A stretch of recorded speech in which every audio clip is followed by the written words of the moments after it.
Hello and welcome to my channel, I Win to Lose Gaming. The much anticipated Mono Quantum team composition is finally available. In today's video, we'll be taking a look at what a fully invested, free-to-play friendly Mono Quantum team is capable of.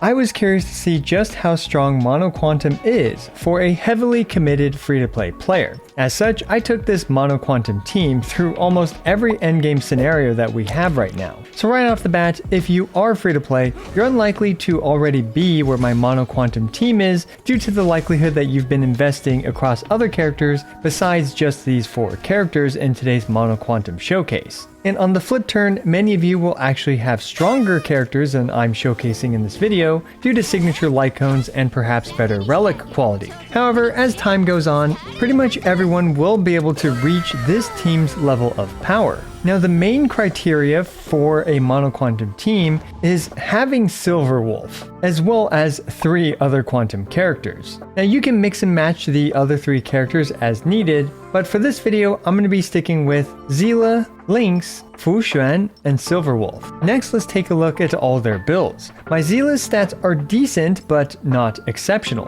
We can see here that I'm overcapped on crit rate for many parts of this video, but oh well, because of my very mediocre relics, the reason why I'm doing this is because it's the easiest way for me to squeeze out enough speed to go twice in the first round of Forgotten Hall. Anyway, Seele is using the Shop light cone, cruising in the Stellar Sea as super in position 5. She's using the standard 4-piece Genius of Brilliant Stars and the inert Salsado for her relics. Her traces are all at max level, and of course she is at Eidolon 0 throughout this entire video.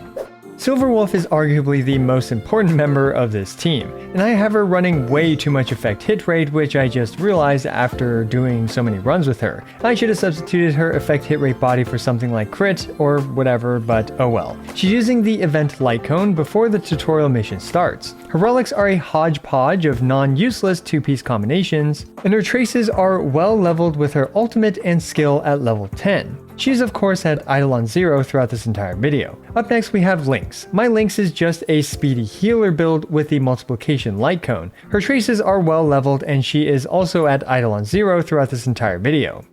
Finally, we have the star of the show, Fu Xuan. I have her as a tank plus sub DPS build with reasonable crit substats and speed. She's using the Texture of Memories at super in position 1, and her traces are at 6, 9, 9, and 9. For her relics, she's using the 4-piece Longevous Disciple for more damage output, and the 2-piece Fleet of the Ageless to support her team. Of course, it goes without saying that she is also at Eidolon 0. Let's take these teams through all the world bosses, both the endgame Forgotten Halls, and of course, the Swarm Disaster.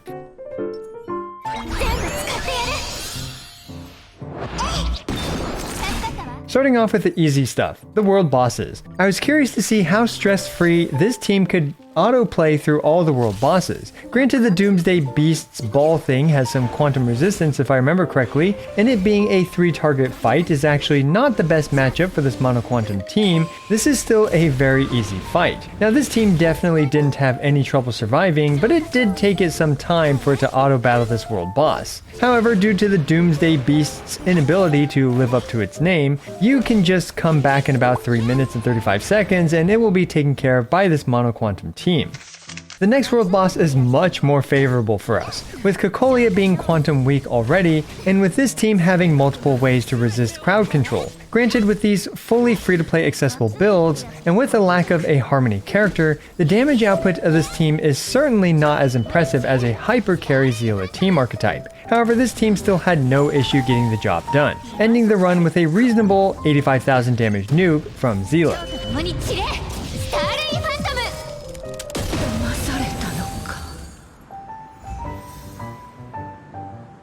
And lastly, we have Phantilia the Undying. This was definitely the most nerve-wracking clear of the bunch and is also the hardest fight out of the 3. Not only is she not quantum weak by default, she has many targets for you to hit, and hitting those targets and killing them is certainly quite rewarding in one way or another. As such, splash damage or AoE damage is highly preferred here. While watching this fight, I was nervous that we might have her skill points drained during one of Fu Xuan's turns to refresh her skill. and if Fantilia followed that up with one of her nukes, and if Siphon is on some of my characters, which all these variables could certainly happen, well, that could lead to a dead run. Also, Siphon is really annoying during auto battle as it makes Lynx spam her skill, thus wasting our already low skill points. Thankfully, Auto still uses Dan Heng's call down attack, which will one-shot the skill point draining flowers and thus generate skill points for your team. I can definitely see one in every few auto runs failing here, but this one went just fine, and albeit a bit slow,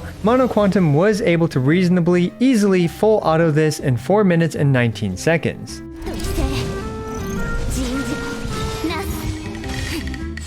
But auto world bosses certainly isn't the endgame content you had in mind here. Let's manually use this team in Forgotten Hall 10. 10-1 is much more quantum favored in comparison to 10-2. And these trotters are interestingly very nice for Fu Xuan. Fu Xuan's basic attack and ultimate, which normally aren't heavy hitters, actually do good damage to these trotters thanks to the trotters taking a lot more damage from basics and ultimates. And with a sub DPS build like my Fu Xuan has, she was able to chunk away these trotters. Now I forgot to mention that Silver Wolf in this Mono Quantum team can only apply quantum weakness to the enemy, and with 67% effect hit rate, she'll be guaranteed to apply quantum to every single enemy. As such, we're able to apply quantum extremely reliably to the wand-waving waifu enemy, and by stacking a couple of trotters where Fu Xuan heavily weakened one of them, this allows our Seele to set off a chain reaction of trotter explosions. In the end, this free-to-play accessible Mono Quantum team cleared the current 10-1 in 3 turns.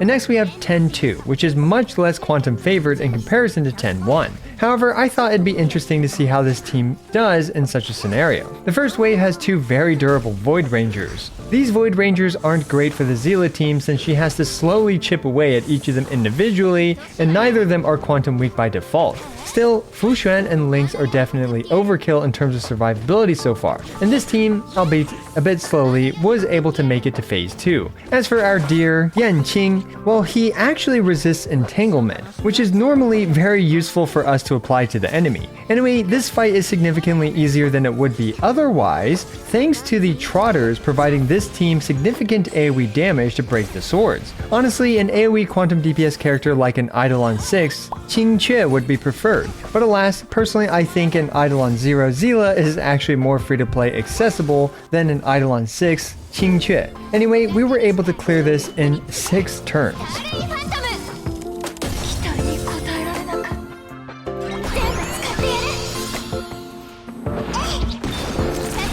We can see by now that this Mono Quantum team seems quite well equipped for pretty much anything, and the Xianzhou Luofu's Forgotten Hall level 6 is no exception. I'll summarize this one a bit more quickly, but a really cool thing about this level is that Fu Xuan's skill casts on the entire team, thus removing debuffs and boosting damage. The second half with Kafka wasn't much more difficult either, as there is plenty of debuff removers on this team, especially with whatever the stage buff thing is called. 6-1 took 3 turns, and 6-2 also just took 3 turns.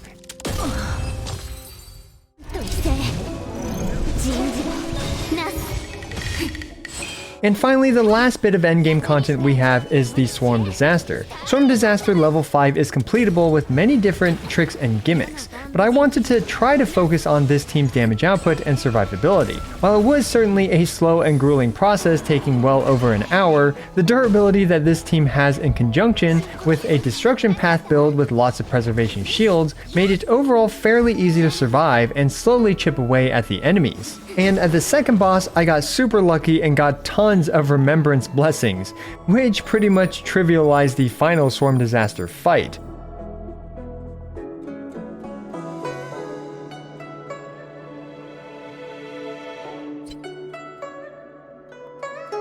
Between freezing these giant bugs, having plenty of shields, plenty of tanking and healing thanks to Lynx and Fu Xuan, well, it was fairly trivial to face tank everything and eventually clean up all the bugs.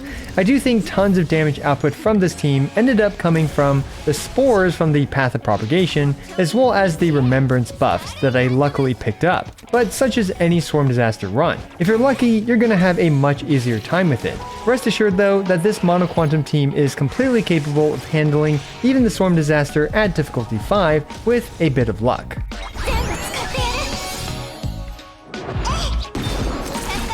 So yeah, as you can tell, a well-built, free-to-play accessible mono-quantum team is able to handle everything currently in the game with relative ease. And we're even running 2 sustained characters with both Lynx and Fu Xuan. In the future, if we get a good Harmony Quantum character, Mono Quantum will be even more powerful. Also, even right now, if the enemy has an element on them like lightning, you can easily add a strong lightning buffer like Tingyuan. Also, if you have Qingque, especially at Eidolon 6, she is a great and oftentimes better substitute for Seele. However, the key character here is actually not Fu Xuan, it's Silverwolf, as without Silverwolf, mono-quantum teams will struggle against non-quantum weak enemies. Heck, you can even run a team without Fu Xuan and just rely on Lynx for sustain if you want. Anyway, I think mono-quantum is a great, all-content capable team that certainly won't disappoint, and there's plenty of room to improve this team via polling in the future, whether it be for Eidolons, signature Lycones, or new characters. Now, Mono Quantum doesn't feel like the fastest team around,